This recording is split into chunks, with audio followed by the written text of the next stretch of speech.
Over the last 25 years or so, comic publishers have really had an interest in having special releases with limited color or no color at all. Sometimes they're a re-release of a previously colored work, and other times they're completely original works. In the case of both Marvel and DC, they're big fans of anthology-style releases of these type of stories. On the DC side of things, we have Batman Black and White, Wonder Woman Black, White, and Gold, Superman Red and Blue, Harley Quinn Black, White, and Red, or its sequel. And on the Marvel side of things, we have the series we're talking about today, Black, White, and Blood, starting back in 2020 with Wolverine. As of this recording, there are 6 complete series. There are 2 that are currently ongoing, but I'm not going to include those in this video just because of the fact that they're not done. Part of the fun of these is getting to see creators you might not associate with certain characters work on those characters, and also deal with the confinements of the limited amount of pages and the lack of color or limited use of color. As all anthology stories are, the quality ranges overall, so I thought it would be fun to rank these from least favorite to favorite. The way I'm going to decide about going about it is just giving you my thought of the series overall, and then give you 3 recommendations of the short stories in case you are curious about it or you don't feel like reading all 4 issues of a story for whatever reason. I'll just give you 3. To start things off, at number 6 we have Carnage. The Carnage stories are treated like a group of mostly horror stories where you follow the Carnage symbiote in a variety of situations. Sometimes it's more on the normal side of things, and other times it's in a varied element or time period. The consistent part is just the symbiote doing its thing, essentially. So your mileage may vary depending on what you are interested in. For me personally, I was hoping more for stuff focused on aspects of Cletus Cassidy, the symbiote's original host, with Cletus being a deranged serial killer who ended up getting these fantastical abilities. I just would have liked to get some more insight on him with these stories. Since from a character standpoint for me, Cletus is what makes Carnage more interesting aside from just the whole aesthetic and powers side of things. From a character-focused place, I'm more interested in Cletus than I am the symbiote. That aside, there were still stories that I really enjoyed from this. The 3 that I'd recommend are End of the Trail by Benjamin Percy and Sarah Pichelli in issue 1. It's a neat story set in the Old West. Carnage is a dangerous outlaw that has spread death and mayhem across the area with the sheriff trying to track him down. The second being My Name is Carnage by Ram V and Javier Fernandez in issue 2. It sorta has some vibes similar to The Thing, the movie, not the Marvel character.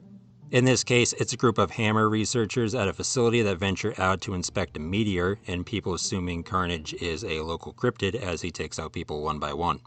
The last story is No Survivor by longtime writer Dan Slott and Greg Smallwood in issue 3. It's about the only survivor of a Carnage attack at a punk rock concert. Carnage eventually realizes he missed one, and he essentially haunts the man.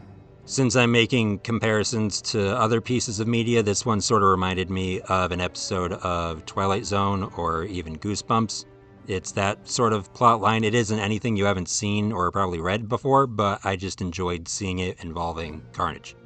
I do want to give a shout out to the Choose Your Own Adventure style story by Al Ewing and John McCrae. It's an interesting concept, and I think it would have worked better if it just wasn't limited by the short amount of pages it was given. Number 5 is Marvel Zombies. Similar to Carnage, this one is another horror anthology style of thing for the most part. These are set at different points during the spread of a zombie virus type outbreak, but from what I've been able to gather, none of them are set within the same universe for some reason. It's also not connected to the Marvel Zombies TV series or, of course, the famous comic series that show is based off of. So, make of that what you will. The main character rotates between each of these stories, so your enjoyment may vary depending on which characters you prefer or which you rather see in a scenario like this. Some of these stories, in my opinion, don't really feel that inspired beyond the premise of it just being a zombie-type horror story. But I still have a few standouts, the first one being Hope in issue 1 by Alex Segura and Javier Fernandez. It's a story about Peter Parker, a very good character piece in my opinion, in how he would be in a situation like this. In the story, it's essentially just focusing on Peter fighting off zombies at the Daily Bugle. It's a bit somber as it goes on, but I think it tells its story very well.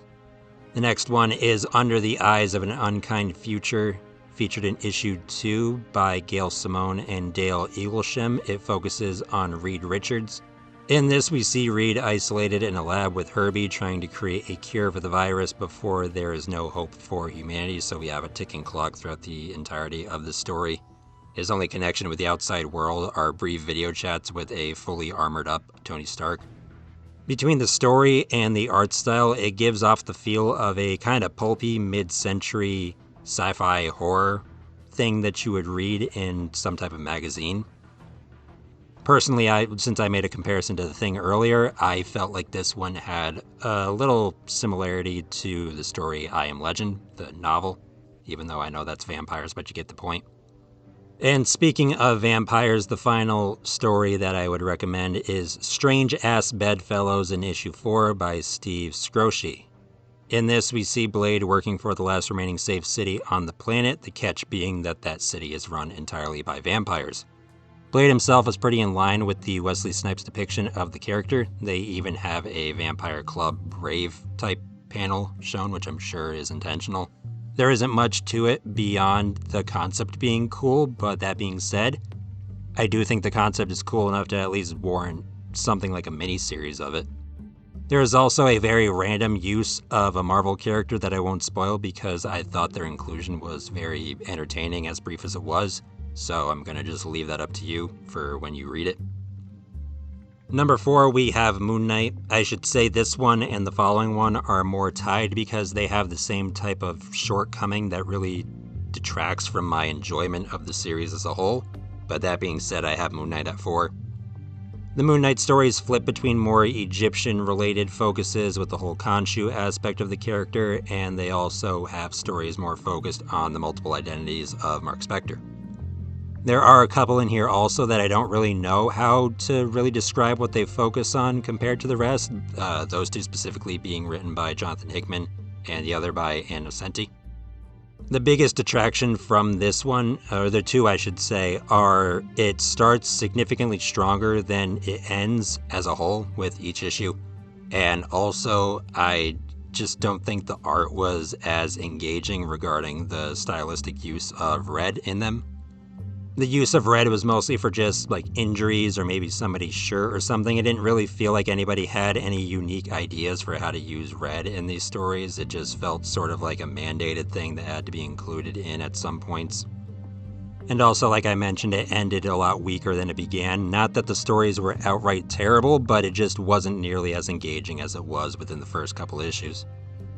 So the 3 recommendations for this series are The End, featured in issue 1 by Mark Guggenheim, yes, that Mark Guggenheim, and Jorge Fornes. Moon Knight is helping a woman who's going to testify against a mob boss and of course is seen as a target for them. The fun bit, which may be annoying to others, which I would completely understand, is the story is presented entirely backwards. By that, I mean you read it in a manga style from right to left with the text and the panels, but on top of that, they take it another step and you have to read it from the bottom of the page to the top, so right to left and from bottom to top. So I completely understand why that would be aggravating to some people, but to me, I thought it was creative and I also just thought the story was decent enough and the art style was cool. The next Moon Knight recommendation is The Empty Tomb, featured in issue 2 by Benjamin Percy and Vanessa R. Del Rey. It's an interesting tale with a version of Mark that's willing to disregard the consequences regarding his connection to Khonshu and just wanting to separate it completely to live a life without all that involvement. This leads him on a long trek across the world and eventually a desert with some prior assistance with a character like Doctor Strange. It's kind of creepy, but in a very cool looking way. And the final Moon Knight one is Wrong Turn, featured in issue 3 by Erica Schultz and David Lopez. This one focuses mostly on the Jake Lockley identity that Mark has. If you're only familiar with the TV show, Jake is the identity you see at the end driving the limo. Here he has his normal cabbie job and gets roped into a situation where he picks up a group of criminals trying to make their escape after a successful heist. Most of the story is set within the cab, and it does a pretty good job with the tension connecting to him, the Moon Knight persona, and them being criminals. Number 3 on the list, which like I said is essentially really tied with Moon Knight because I sort of have the same issue with both of them, is Deadpool. The Deadpool stories lean more into the action comedy aspect of things, as you would expect with a character like him. The comedy works for me overall. I wasn't laughing out loud or anything like that, but I was amused thoroughly throughout almost all of these stories. Nothing was as obnoxious or random meme level type of humor that Daniel Way run was for Deadpool in the 2000s for a comparison. The action was pretty consistently depicted well too. This one, like I mentioned, is similar to Moon Knight, where it starts stronger than it ends regarding the overall issues. The big difference here is it uses the red gimmick a lot better than Moon Knight does. It definitely helps that Deadpool's costume is primarily red, most of the time at least. But even aside from the main character being red, I just thought the art was overall more involved regarding the use of the color gimmick in this. The 3 shorts I would say to check out are Hotline to Heaven by Ed Brisson and Wells Paratio. I apologize for possibly butchering his last name. That story is featured in issue 1. In this story, Deadpool is trying to watch the fictional B. Arthur movie Hotline to Heaven, but unfortunately no streaming service is providing it. So this sends him on a wild goose chase that results in him going to places like old video rental stores and eventually a dictator-run nation for a storage building of VHS and Betamax tapes. The next one is Born in the USZORSUS by James Stacco. It is also in issue 1. In this one, Omega Red is setting up his own growing country in the far northern parts of Canada. Deadpool is invited to visit and hijinks ensue. It feels sort of like a parody-style story that you would read in Mad Magazine, and it uses the limited use of red to great effect regarding one of the major punchlines of the story. And Daniel Warren Johnson's story, Pool of Death, featured in issue 2, rounds out the 3 recommendations here. It doesn't necessarily have much of a plot, but it is a story that celebrates the character very well, and like most things by Daniel Warren Johnson, it's fun, very stylized, and has a lot of heart. Number 2 is Elektra. Most of her stories deal with the ethics and limits that Elektra has as a professional assassin, as well as her involvement with death, both literally and as a concept, since Elektra famously died, if you aren't aware of it. Similar to Deadpool, this makes very great use of the color red, and again, having a main character with red as the primary costume color definitely helps a lot in that department. The overall quality of these stories is a step above the prior ones to me. I can only think of 2 of the shorts in this entire series that I wasn't a very big fan of, so picking only 3 recommendations was actually pretty tough for this one. I think of the characters that I've mentioned so far, this one is the best sampler of the focus character. If you haven't read anything involving Elektra, or if you've only read a little bit, I think this is a good addition to help you get even more into the character. So with that being said, the 3 recommendations that I would give you to check out from this series are Not the Devil in issue 1 by Leonardo Romero. It's a story told mostly through action, and it shows Elektra going after a group of mobsters involved in a political scandal, and the daughter of one of those mobsters ends up getting caught up in this situation. It's very simple, but I think it's effective, showing Elektra's sort of morals and just how efficient she is with weaponry. The next story is by Peter David and Greg Land. It's called Cut and Run, featured in issue 2. In this one, Elektra is hired by Patch, aka Wolverine's identity that he uses when he's hanging out in the Madripoor area. Elektra is hired to save a woman that is a regular at this place that Wolverine frequents, and the woman that she is saving is in danger from being killed by her boyfriend, who is also an assassin. It's pretty straightforward, but the characterization of Elektra is done very well in my opinion. And Verite by Al Ewing and Rod Reese in issue 2 is the 3rd recommendation I have for this.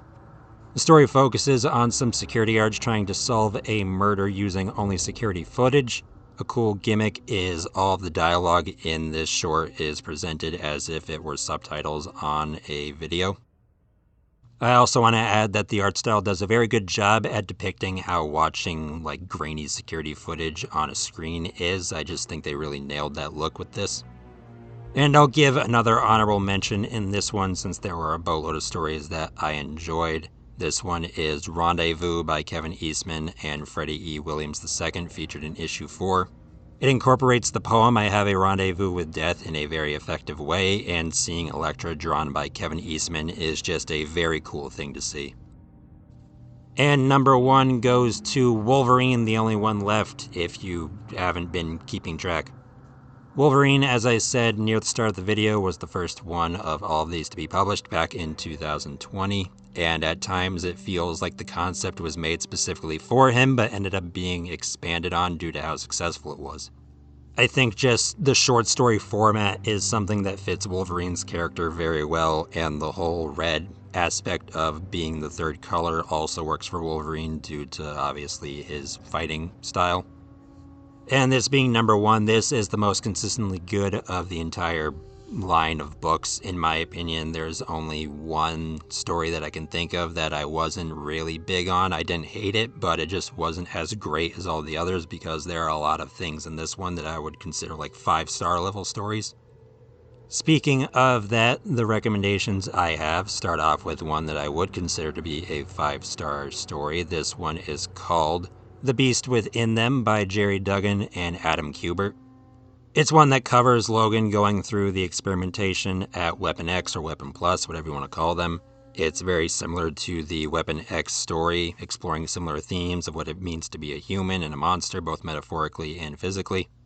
If you like the Weapon X story, it is very much in line with this. It might as well just be an extra couple of pages that you could just put right in that one somewhere, wherever you feel is more appropriate. And if you haven't read Weapon X, go read this short and then go read Weapon X, and I feel like it's a good companion piece. The next one is the story immediately following that, actually. It is I Shall Be a Wolf by Matthew Rosenberg and Joshua Cassera. The story is simply just an interrogation between a Hydra agent and Logan with flashes of how we got to this point in the story. Really good action, very good characterization of Logan. Again, I like the use of red in this between the injuries and blood and all that, and also just the red on the costumes like the Hydra agent goggles. It's just a really cool looking thing. And after a lot of thinking, I decided my third would be Red Planet Blues by Jed McKay and Jesus Saez, I believe is how you pronounce his name. This story is featured in issue 3. Here, Logan is investigating a partially terraformed Mars, looking into the operations of an AIM spinoff. AIM being the evil organization connected to MODOK and all of that side of the Marvel Universe. The action is depicted really well, and I really thought the layout of this was very cool since it gives you a visualization of something that Wolverine is experiencing using the layering of art and panel and speech bubbles.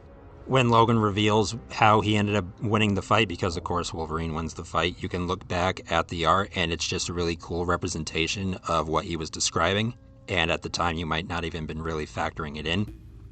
But this is the one of all these series that I would just say you should definitely read all 4 issues from start to finish if you're interested in anything Wolverine related in this line. I just really love the Wolverine series. So that is my ranking of the finished, as of this video, Marvel Black, White, and Blood, main Marvel character stories at least. If you had a favorite, let me know in the comments. If you strongly disagree with my ranking of these, go ahead and yell at me in the comments. Either way, let me know your opinion. And that being said, I want to thank you for watching or listening this far into the video. I really appreciate it. Don't forget to like, subscribe, share, comment, ring the bell. If you like this one, I have a ranking of the Marvel Noir series from, I want to say 2 years ago. I don't even remember how long ago it was, but it's there on the channel. Alongside that, there's more Marvel stuff here on the channel. There's DC stuff, a couple Star Wars things. We got one Power Ranger video, lots of variety here, and much more hopefully to come in the future. So I will catch you guys next time.